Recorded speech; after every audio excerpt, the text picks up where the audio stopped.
It's been a couple weeks since we've heard about Jordan Addison. What is going on with his ankle injury, right? He injured that in week one against the New York Giants, where earlier this offseason in training camp, he was injured his other ankle against the Cleveland Browns during a joint practice. However, in week one, he goes out early, and we haven't seen from him since. He's been out, basically just rehabbing that ankle, making sure it's 100%.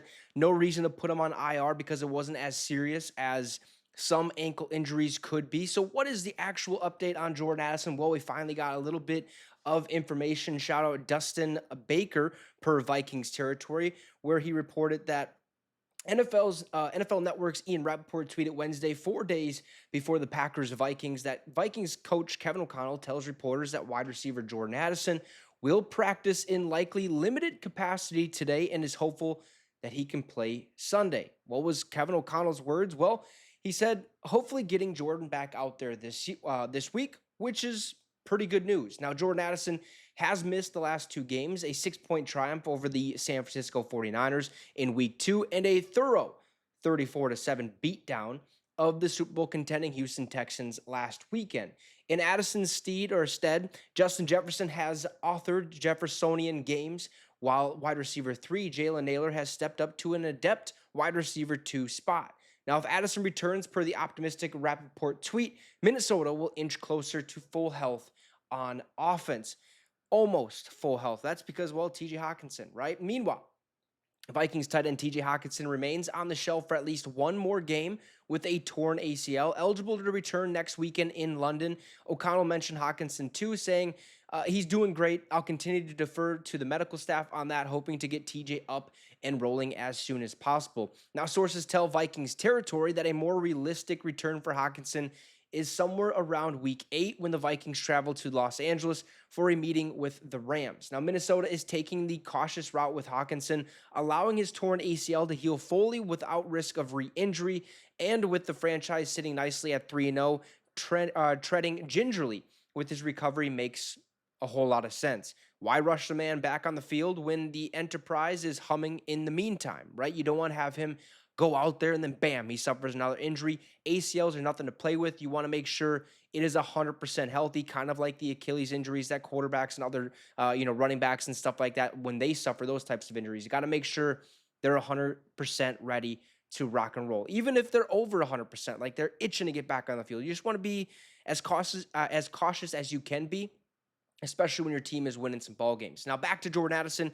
Minnesota lost Addison week one at the New York Giants, injuring his ankle and sidelining him, or the young player, for at least 2 games. A month earlier, Addison injured the other ankle, which we talked about.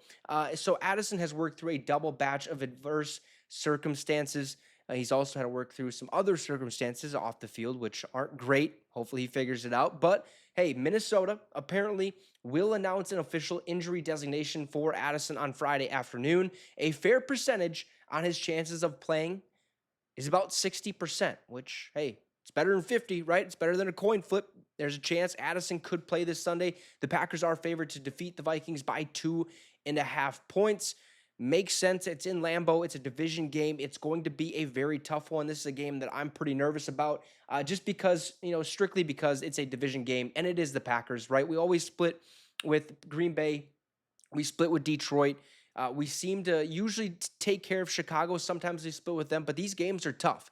Every time you play a division opponent, it's going to be a massive game. It's going to be a massive brawl, if you will. It's going to be a tough one. It's going to be very tough for Minnesota to go in there and think they're the king of the hill, and just come away victorious, because that's not always the case. Green Bay, their defense has been flying around, making a lot of plays, getting turnovers, looking very good, and their offense has been flying around and also making a lot of plays with Malik Willis at quarterback. Now, Jordan Love could end up being back this week. Who knows the status of his injury right now? I know he's practicing in a very limited way as well. So things are just going to slowly unfold here as the week goes. But Friday, we should know exactly what's going to happen with Jordan Addison this week, at least. He's not going to get placed on IR. If he doesn't play this week, say the Vikings win, I can see him returning week 5 against the New York Jets in London. But again, if we win, we have a bye week 6.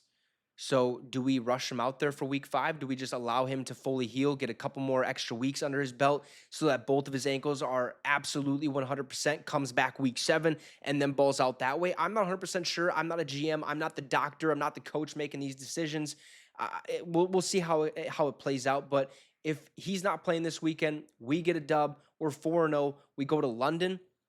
Maybe think about sitting Jordan Addison just one more week because we have that bye in week 6 again, and then we go week 7. So he would definitely be 100% by that point in time. And then week 8, it's assumed that TJ Hawkinson would be back for sure by then. So Jordan Addison, limited, very, very limited in practice as it starts to ramp up here in the next couple days before we take on the Green Bay Packers. Let me know your overall thoughts down below in that comment section. Also, drop a like and subscribe to the channel. It'd be much, much appreciated. Have a great rest of the night, folks, and Skol Vikes.